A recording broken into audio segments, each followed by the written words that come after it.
यह आदमी बहुत क्रूर था। जैसे ही उनमें कोई मतभेद हुआ, उसने लड़की को पकड़ लिया, भेड़िए की तरह उस पर झपटा और उसे भयंकर दृष्टि से घूरने लगा। जब लड़की को लगा कि कुछ भी गलत नहीं हुआ है, तभी वह व्यक्ति भीड़ के पीछे आया और उसके चेहरे पर थप्पड़ मार दिया। इसके बाद उस आदमी ने बेफिक्र होकर माउताई पी ली। लड़की का दिल टूट चुका था और वह अब और अपमान सहन नहीं करना चाहती थी। इसीलिए वह तेजी से उस आदमी के पीछे गया, शराब की बोतल उठाई और उस आदमी को वहीं बेहोश कर दिया। लड़की ने जल्दी से रस्सी निकाली और उस आदमी का गला कसकर दबा दिया। 1 घंटे से भी कम समय में उस व्यक्ति की अंततः मृत्यु हो गई। लड़की ने उसे एक थैले में डाला, फिर उस भारी शरीर को घसीटकर उपयोगिता कक्ष में ले गई और उसे रेफ्रिजरेटर में रख दिया। लड़की घर वापस आ गई और खुशी से नाचने लगी, ये सोचकर कि वो बाघ के मुंह से बच निकली है। अगली सुबह लड़की सोफे से उठी और नहाने ही वाली थी कि उसने अपने प्रेमी की आवाज सुनी।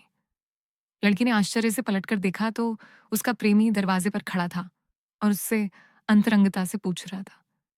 वह उलझन में थी, क्या उसने अपने प्रेमी को नहीं मारा?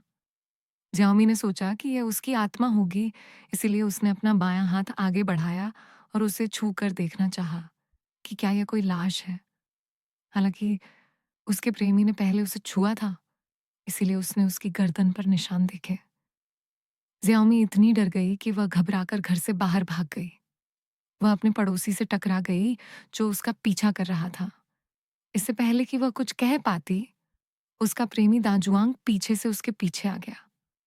पड़ोसी ने तुरंत दाजुआंग को अपने कमरे में जाकर टूटे हुए नल को ठीक करने को कहा। ज्याओमी ने इस अवसर का लाभ उठाते हुए रेफ्रिजरेटर की जांच करने के लिए उपयोगिता कक्ष की ओर दौड़ लगाई और पाया कि उसके प्रेमी का शव अभी भी सुरक्षित रूप से वहां पड़ा हुआ था। ज्याओमी और भी अधिक उलझन में थी। उसके सामने वो व्यक्ति कौन था जो उसके प्रेमी जैसा दिखता था? वह अपने प्रेमी को फिर से मारना चाहती थी, लेकिन वह जानती थी कि राक्षस को फिर से मारना बेकार होगा, वह फिर से जीवित हो जाएगा।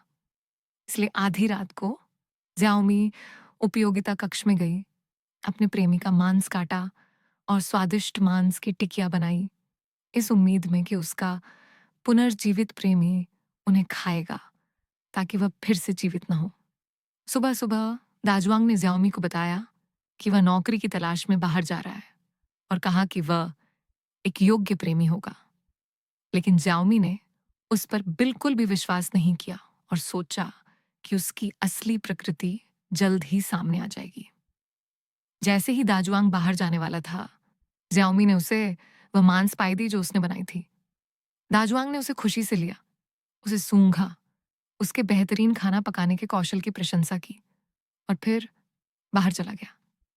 लेकिन अजीब बात यह थी कि जब दाजुआंग ने लंच बॉक्स खोला तो उसने एक शैतानी मुस्कान दी, फिर पलटकर उसे फेंक दिया। शाम को दाजुआंग खुशी खुशी घर लौटा। उसने लंच बॉक्स शियाओ में को सौंप दिया और उससे कहा कि खाना बहुत स्वादिष्ट था और उसने सब खा लिया है। ज्याओमी ने लंच बॉक्स खोला और यह सुनिश्चित किया कि उसने खाना खत्म कर लिया है। उसके बाद ही वह अपनी सतर्कता कम कर पाएगी। रात को ज्याओमी सोफे पर सो गई और उसे दाजुआंग के साथ अपनी पहली मुलाकात याद आ गई।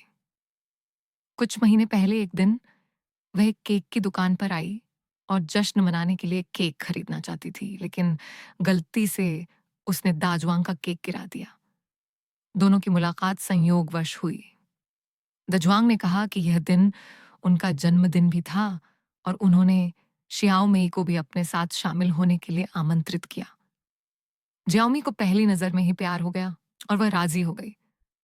वे दोनों एक दूसरे के साथ घूमते रहे और धीरे धीरे प्रेमी प्रेमिका बन गए तथा आधे साल तक साथ साथ रहे। लेकिन पिछले सप्ताह ही दा जुआंग एक अलग व्यक्ति बन गया।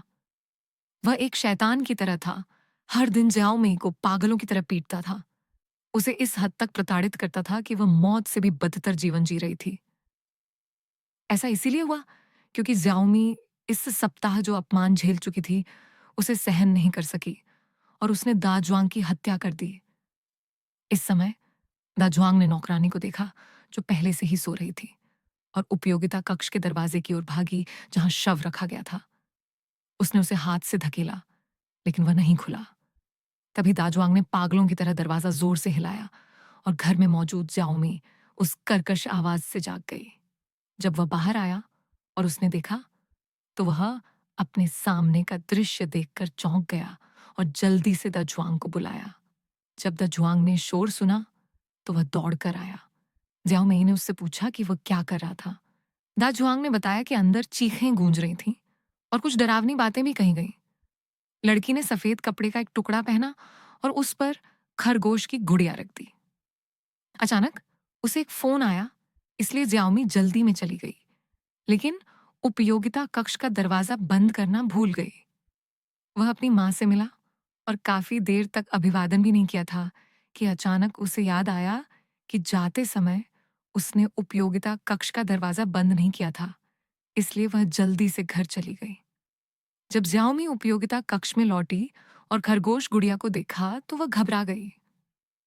उसने सोचा कि दाजुआंग पहले भी वहां आ चुका है, क्योंकि उसने स्पष्ट रूप से गुड़िया को दीवार की ओर मुंह करके रखा था। ज्याओमी ने जल्दी से दरवाजा बंद किया और लिविंग रूम में वापस आ गई, जहां उसने देखा कि दाजुआंग ने पहले से ही शानदार भोजन तैयार कर रखा था। दाजुआंग ने शियाओ मेई को बताया कि उसका बॉस उसके घर रात्रि भोज पर आएगा। भोजन के दौरान दाजुआंग ने बॉस को बताया कि आज का मुख्य व्यंजन दूध में पकाए गए मीटबॉल थे और क